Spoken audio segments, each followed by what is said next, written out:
예, 수요일 묵상의 시간입니다. 빠른 것을 찾기보다 바른 것을 찾는 우리가 되자.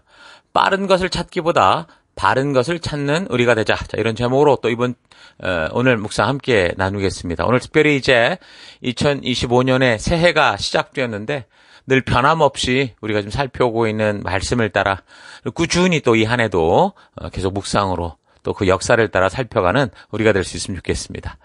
자, 그래서 계속 이제 이어서 살펴보면 어제 우리는 이제 안디옥 교회에서 헬라인들이 복음을 듣고 우리 예수님이 세우신 진정한 교회가 되어가는 그런 소식을 듣고 이 바나바를 안디옥에 파송했을 때 이 바나바가 안디옥 교회의 부흥을 시기 질투하는 게 아니라 그 교회를 세우신 하나님의 뜻, 그러니까 그 교회가 이루어가는 방법에 한마음 한뜻으로 그 사명의 일에 협력함으로 안디옥 지역에서 이제 큰 무리가 주님께 더해진다라는 걸 살펴보면서 이 지구상의 모든 교회는 사실 한 목적을 가지고 존재하는 하나지만 그러나 그 목적을 이루어가는 방법에 따라 각 교회가 따로 존재하기 때문에 온 교회가 각자의 방법이 있겠지만 우리 주님이 주신 사명에만 집중할 수 있는 그런 단순 구조를 가지게 된다면 성도들이 바나바처럼 어느 교회를 가든지 함께 그곳에서 즉시 힘을 모아 늘 어떤 인턴이 되고 이런 게 아니라 바로 그냥 사역자가 될 수 있는, 그래서 함께 동역자가 늘어나는 그런 건강한 교회가 될 수 있다라는 걸 생각해 봤습니다. 호주 멜번에 사는 우리처럼 소위 이민교회로 존재하는 경우 한국에서 한 문화와 한 언어로 이제 교회에서 자라가면서 그렇게 훈련된 그 사람들이 여러 가지 각자의 상황으로 이곳에 오죠. 이민이든 워킹이든 학생이든 오게 될 때 그냥 교회 와서 구경꾼으로 존재하는 게 아니라 또는 자기들이 어떤 특별한 방식만을 주장하면서 내가 과거에 이랬는데 이러면서 교회를 혼란시키는 이런 일을 하지 않고 우리 예수님이 세우신 교회의 목적과 그것을 이루어가는 이 교회의 방법에 한마음으로 하나 되고자 한다면 비록 이민교회는 다 작지만 이 작은 교회라고 해도 어디서나 주님이 우리에게 부탁하신 일을 잘 감당하는 진정한 하나님 나라가 될 수 있는 겁니다. 그러니까 많은 사람들이 그저 큰 교회를 찾는 이유가 뭘까요? 그 교회가 정말 하나님의 뜻대로 뭔가를 행해서 그런가 하면 그렇지 않습니다. 그게 아니고 주신 사명으로 서기 하기보다 이 각자의 종교적 욕구를 채워주는 경우가 많고 너무도 다양한 사람의 니드를 채워주는 거죠. 그래서 사명에 부르심에 서야 되고 그렇게 서자고 하는 권고나 훈련보다 각자 사람들이 원하는 식으로 어떤 일이든 네가 좋은 대로 해라 이렇게 하는 경우가 대부분입니다. 또는 큰 교회 안에 들어가 조용히 있는 듯 없는 듯 교회 안에서 그냥 숨은 존재로 살아가라는 그런 경우도 많죠. 그러다 보니 자꾸 본질이 아닌 빗나간 이유로 자꾸 이렇게 큰 교회로 모이는 경우가 많죠. 여러분, 교회는요, 숨으려고 오는 것도 아니고, 자기가 원하는 종교적 욕구를 채우기 위해 오는 것도 아니고, 단지 교제하며 어떤 나눌 그런 사람을 찾기 위해 오는 것도 아니고, 이민사회에서 잘 살아가기 위해서 여러 사람이 모이니까 각자의 이익을 위해서 그렇게 오는 것도 아닙니다. 여러분, 교회는 우리 주님이 목숨을 주고 사신 교회고 우리 하나님이 직접 세우신 교회예요. 그래서 한 생명에게 이 하나님의 진심을 알게 하고 저들의 마음에 이런 하나님의 귀한 사랑과 언약을 새겨서 저들이 살아가는 곳곳에서 진정한 하나님의 편지가 돼서 그 사랑을 전하는 열방의 제사장, 증인을 세우는 곳입니다. 그래서 교회에서는 항상 가르침과 배움이 있어야 되는데 다른 그 무엇보다 뭘 가르칩니까? 성경에 대한 가르침, 그러니까 창조로부터 계시록까지 그 하나님의 사람을 향한 그 사랑의 역사를 가르치고 그 하나님의 진심을 만나는 그런 가르침, 그리고 그런 걸 배우고자 하는 그런 배움이 있어야 되는 겁니다. 자, 어쨌든 그래서 안디옥 교회에 성도들이 이제 모이기 시작하자 11장 25절 바나바가 사울을 찾으러 다소에 가서 만남에 안디옥에 데리고 와서 둘이 교회에 1년간 모여 있어 큰 무리를 가르쳤고 제자들이 안디옥에서 비로소 그리스도인이라 일컬음을 받게 되었더라. 자, 이렇게 안디옥 교회가 성장을 하니까 이 바나바가 동역자로 고향에 머물러 있던 이 다메섹에서 예수의 부름을 받은 사울, 그 사울을 불러다가 함께 사역을 합니다. 여기서 이제 사울이 이제 본격적으로 등장하기 시작하는데 그 9장에서 사울이 그 다메섹 도상에서 예수님을 만나고 변화된 시기로부터 지금 장수로 따지면 9장, 10장, 11장 이렇게밖에 안 가잖아요. 근데 이 시간적으로는요, 거의 13년 이상의 시간이 흐른 후입니다. 그러니까 처음 변화된 사울이 아라비아에 갔다는 거 우리가 이미 살펴봤어요. 3년 정도. 그리고 그 후에 바나바의 중재로 뭐 다메섹이나 예루살렘 교회로 이제 잘 이렇게 들어오는 것 같았지만 결국 잘 받아들여지지 않았죠. 그래서 고향이었던 이 터키의 다소 쪽으로 갔다고 그래서 거기서 아마 10년 이상은 머물렀던 것 같습니다. 자, 그러니까 안디옥 지역 교회의 성장도 뭐 큰 무리가 더했더라. 이게 순식간에 어떤 집회와 세미나를 통해 세웠던 게 아니라 이렇게 보자면 거의 10년이 넘는 세월이 흘러가면서 이런 결과가 이루어졌다라는 겁니다. 그러니까 10년을 바나바가 부지런히 가르치고 세워갈 때 성장하더라는 거죠. 근데 우리는 항상 순식간에 변화, 변신, 대박을 바라지만 성경을 볼 때 하나님의 성장 방법은 절대 그렇지 않습니다. 보세요. 하나님은 요셉을 정금같이 쓰시기 위해서 13년 동안 그 종살이와 감옥살이의 어려운 길을 그냥 걷는 거를 보셨습니다. 또 모세를 훈련시키시기 위해서 바로의 궁정, 이집트 궁정에서 40년을 그리고 도망쳐서 광야에서 또 40년을 보내는 그런 시간들을 꾸준히 보고 계셨죠. 또 여호수아를 쓰시기 위해서 그가 이제 모세의 시종으로 40년을 기다리게 하셨어요. 그러니까 하나님이 존귀하게 쓰시기로 작정하실수록 이 거룩한 삶을 살아가기 위해 애쓰는 많은 고난과 역경 속에 이 사람들을 그냥 두는 걸 볼 수 있습니다. 왜냐하면 사람은 그런 고난 속에서만 하나님의 진심을 보고 진정한 이 핵심을 볼 수 있기 때문이죠. 여러분 어떤 버섯은요 6시간이면 다 자란다고 합니다. 콩나물 같은 경우 일주일이면 뭐 사람이 먹을 수 있도록 자라게 되죠. 호박은 뭐 1, 2개월이면 뭐 발뚝만하게 자라요. 그러나 참나무 같은 경우 이제 6년 정도가 걸리는데 아주 건실한 건강한 참나무의 자태로 그렇게 드러내려면 100년은 걸린다고 그러죠. 자, 이렇듯 하나님이 함께 하시는 건강한 교회로 성장하기 위해 그 안에 함께하는 성도들의 그 순식간의 변신이 아니라 오랜 시간 함께 그 부르신 사명의 길을 걸으며 그 고난의 길을 참고 이겨나가는 그런 묵묵함, 그런 건강한 성장이 반드시 뒤따라야 한다는 거죠. 자, 그래서 이런 사실 잊지 마시고 오늘도 우리가 이 시티 안에 이 멜번 시티 교회로 거의 17년을 지금 이렇게 달려오고 있는데 어떻게 보면 늘 이 사람들이 여행이나 워킹으로 왔다 갔다 하느라고 교회가 항상 그렇게 이제 어느 수준에 머물러 있는 걸 보고 있거든요. 하지만 기억하십시오. 우리가 뿌리가 깊어지고 있다는 것과 온전한 반석 위에 서가고 있다는 것. 그래서 언젠가 또 그런 기회가 된다면 충분히 이 멜번 지역 속에 더 큰 하나님의 이 나라를 확장시키는 그런 일들이 우리를 통해 이루어질 것을 기대하며 우리 꾸준히 걸어가는 우리가 되십시다. 자, 아무튼 그렇게 안디옥 교회가 10년의 시간 이상을 거쳐서 성장할 때 바나바가 길리기아 다소에 머물던 사울을 찾아서 데리고 오죠. 안디옥 교회를 데리고 와서 함께 이제 그 지역 사역을 감당합니다. 이 바나바가 찾아갔던 다소는 바로 옆 동네 옆집이 아니에요. 안디옥에서 보면 북서쪽에 있는데 안디옥에서 이 다소까지의 거리가 한 13km 정도로 말하고 있습니다. 어떤 사람은 뭐 226km다.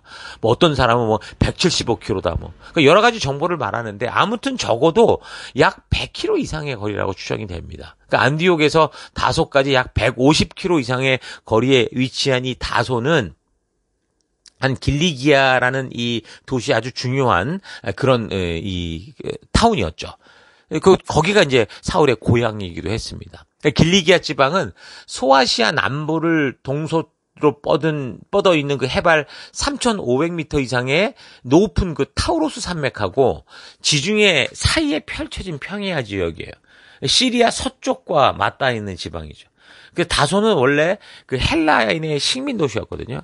구약에 나오는 뭐 달시스는 여기가 이제 다소, 야완이라는 데는 이오니아, 그러니까 고대 헬라인을 가리키거든요. 그러니까 바울 당시 다소는 헬라 문화를 이어받아서 어떤 문화의 한 중심지였고 운하에 이어진 항구 도시로서 상업과 교통의 요충지였습니다.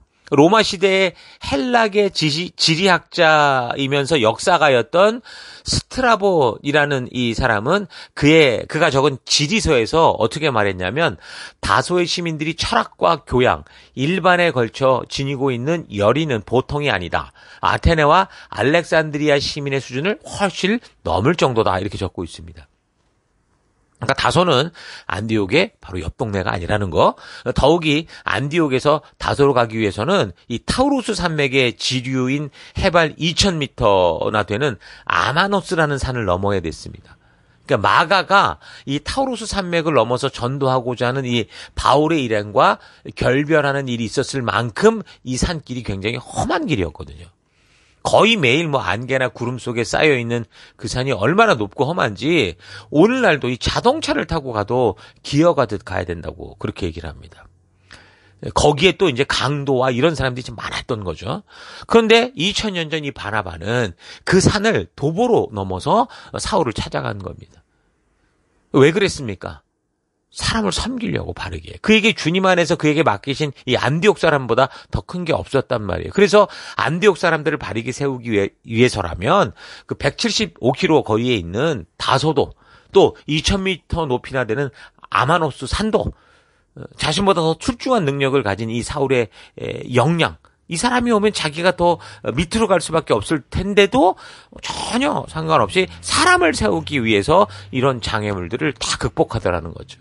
그러니까 참으로 바나바는 대단한 사람이었던 겁니다. 그러니까 바나바가 사울을 찾으러 간 뚜렷한 이유에 대해서 밝히고 있지는 않지만 안디옥 교회를 바나바 혼자 아마 이끌 수 없었고 그리고 목회 대상이 전부 이방인이다라는 점에서 이방인에 부름받은 이 사울의 도움을 요청하기 위해 간 것으로 보입니다. 다시 말해서 바로 안디옥 교회 성도들이 영적으로 바르게 건강해지고 바르게 성장하게 하기 위해 그는 아무것도 물불 가리지 않고 그 일들을 위해 행했다라는 겁니다. 원래 바나바의 본명이 요셉이라고 그랬잖아요. 그리고 바라는 거는 이 아들, 나바스는 위로 그래서 바나바스라 그렇게 위로의 아들이라 불렸는데 이 별명이 이름이 될 정도의 사람이었다고 그랬어요. 사도행전 9장 27절에서 사울의 그 회심 초기 그를 변호하고 격려하던 것과 같이 사울을 초대교회의 아주 중요한 사역자로 등장시키는데 아주 크게 공헌했던 사람이고 또한 이 마가복음의 저자였던 마가 요한 이 사람이 처음에 같이 2차 여행을 떠났다가 1차 여행을 떠났다가 저거 힘들다고 해서 그 산 아까 말한 그 산이 불안하고 강도도 있고 이러니까 그냥 안 가겠다고 그랬거든요. 그러니까 어떻게 보면 배신했다고 할 수 있는데 그래서 사울이 그 다음 전도 여행에 마가를 데려가지 않으려고 그랬어요. 그래서 결국에는 서로 헤어지게 되는데 그때 이제 마가를 믿고 끝까지 함께 옆에서 챙겨주는 사람이 바로 바나바였습니다. 그러니까 생명을 낳는 생명을 사는 사역이라는 게 바로 이런 바나바의 사역 태도를 통해 본다면 분명하게 이런 거구나라는 걸 알 수 있습니다. 바울 같은 사람도 있어야 되지만 바나바 같은 사람도 있어야 돼요. 한 셀 속에 그래서 바울과 같은 바나바와 같은 이런 사람들이 함께 어울려 있다면 너무 좋은 그런 영적인 어떤 이 성장의 공간이 되겠죠. 어쨌든 생명을 낳는 생명, 그 사람을 세워가자 하는 이 열정, 그게 바울이든 마가든 무엇보다 안디옥 교회 성도들을 바르게 세우기 위한 이 사람 바나바의 이 열정, 생명을 향한 열정은 정말 오늘 우리가 반드시 다시 되돌아보며 마음에 되새기고 그래서 우리가 교회 속에서 우리에게 주신 이 셀 사역을 감당해가면서 반드시 담고 배워야 될 것이다라는 거 잊지 마십시오. 자, 바나바가 가진 사람을 향한 이 열정, 하나님의 마음을 품은 이 열정으로 사울이 회심한 후 13년 이상의 시간이 흘러서야 이제 본격적으로 사역의 현장에 나오게 됩니다. 사울 또한 어때요? 이 생명을 향한 열정이 있었기 때문에 그 또한 바나바의 요청에 꺼리낌 없이 또 담대히 나갔던 거죠. 아마도 사울 또한 이 고향이었던 그 길리기아의 다소에서 가만히 지는 않았을 거예요. 분명 복음을 전하고 나름대로의 생명을 향한 이 사역을 감당하고 있었을 것으로 보입니다. 그가 예수님 만나고 마자마자 아라비아에 가서 그렇게 복음을 전하고 또 예루살렘에서도 그렇게 증인된 삶을 산 것으로 봐서 그는 고향 다소에서도 아마 충분히 말씀으로 준비되어져 가면서도 그런 일들을 했을 거라고 봐요. 그래서 바울이 나중에 보면 자기 인생 고난 얘기를 할 때가 있는데 그때 아주 심한 고난을 당했다고 하는 그 많은 어려움을 겪었던 시기를 얘기할 때 보면 아마도 바로 이 뭐 10년 동안 있었던 이 자기의 고향 다소에서도 아마 이런 일이 있지 않았을까. 그렇게 우리가 유추해 볼 수 있습니다. 그러니까 하나님과 인격적인 만남을 바르게 만난 이 사람들의 증거는 뭡니까? 바로 이 놀라운 사랑을 전하지 않으면 안 되는 그런 삶, 증인된 삶을 살아가게 된다라는 거 우리가 잘 기억하세요. 그래서 오늘 우리가 이 멜번시티 교회로 모여서 각자가 부름받은 셀 속에 속하여 살아가면서 우리에게 주시는 그 영혼들을 향한 진정한 하나님의 마음으로 품는 그 열정이, 그 영혼들을 정말 소중히 여기는 그 마음이 있는지 좀 되돌아보면서 결국 우리가 그 한 영혼을 향해 관심과 사랑을 베풀며 희생하고 섬길 때 신뢰가 생기고, 그런 신뢰를 통해 하나님의 말씀, 하나님의 진심이 흘러가는 진정한 통로가 된다라는 거 잊지 마시고 우리에게 주신 그 영혼들을 깊이 사랑해가는 우리가 될 수 있기를 바랍니다. 자, 오늘 하루 나는 바나바와 같이 예수님의 생명을 주고 산 사람들에게 말씀을 바르게 먹여 생명 낳는 생명으로 세우기 위한 그 증인된 열정이 있는지 좀 깊이 생각해 보십시다.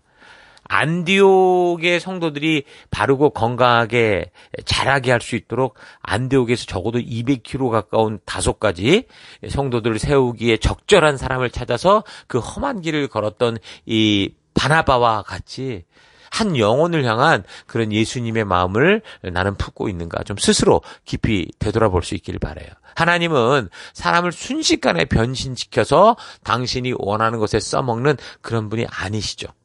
율법으로도 사람이 누군가를 섬길 수 있는 나이를 하나님께서 30세로, 그 30세가 돼야 공직에 나아갈 수 있게 하셨습니다. 그래서 성경에 나오는 대부분의 인물들이 비록 어려서 부름을 받아도 그 충분히 성장의 시간을 거쳐요. 대체로 보면 그래서 저들이 30대 나이가 돼서야 사회계 현장에 나서게 되는 것을 볼 수 있습니다. 부름을 받았는데 적어도 10년 이상은 그들이 또 준비되는 시간들이 꼭 있더라고요. 오늘날 우리는 너무 쉽게 사람을 변신시키고 또 교회를 순식간에 부흥시키고 집회 모인 사람들을 순식간에 변화시키는 그 대박으로 이끌려고 하거든요. 그래서 뭔가 빠르고 속도감 있는 성장을 맛보기는 했는지 모르지만 사실은 말씀 안으로 뿌리가 깊이 자라지 않아서 화려해 보이는 이 종교적 겉모습과는 달리 실제 이제 성도로서 살아가야 되는 삶에서는 너무도 쉽게 흔들리고 무너지는 그런 교회 현장을 보게 됩니다. 우리 주님께서 각자에게 보여주신 기적적인 변화들은 여러분 그렇게 마술처럼 너희도 할 수 있다 이런 걸 보여주고 그렇게 기도하는 대로 뭔가를 이루어내는 게 능력이다 이걸 말하는 게 아니고요. 우리의 죽음 같은 인생에서 신속히 구해내지 않으면 안 되는 급박함으로 베푸신 그 은혜일 뿐이라는 거예요. 그래서 하나님은 사울을 다메섹 도상에서 기적적인 사건으로 그렇게 급히 부르셨지만 그가 진정으로 증인된 삶을 살아가게 하기 위해서 그 고난과 순종의 기간이 13년이 흘러서야 사역의 현장에 설 수 있게 하신 거죠. 그러니까 빠른 것을 추구하는 분이 아니에요.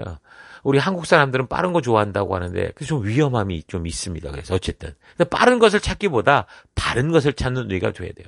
순식간에 변신되는 대박을 찾기보다 어떤 상황과 환경 속에서도 흔들리지 않고 성장해가는 뿌리 깊은 나무가 되십시다.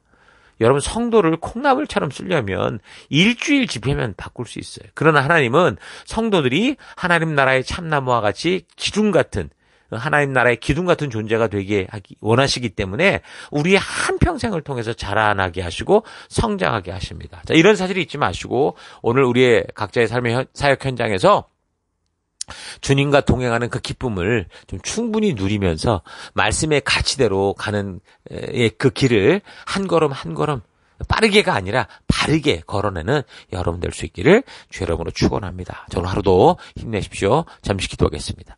하나님, 나를 부르실 때 완벽한 존재여서가 아니라 이렇게 두면 죽을 수밖에 없는 존재이기에 먼저 사랑을 베풀어 구해주신 그 사랑을 기억하면서 내 삶의 순간마다 다 이룬 자처럼 살아가는 게 아니라 늘 주 안에서 변화되어가는 존재임을 기억하며 살아가는 내가 되기 원합니다. 하나님은 성도들을 콩나물로 키우는 게 아니라 하나님 나라의 기둥 같은 존재들로 세워가심을 잊지 않고 순식간에 변화되는 대박 같은 신앙이 아니라 어떤 상황과 환경 속에서도 변함없이 굳건한 뿌리 깊은 나무와 같은 믿음의 길을 걷기 원합니다.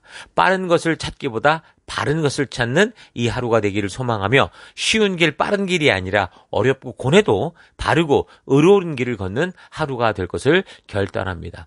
오늘도 그 길로 이끌어 주시고 그 바른 길로 가게 하신 하나님 감사드리고 예수님 이름으로 기도했습니다. 아멘.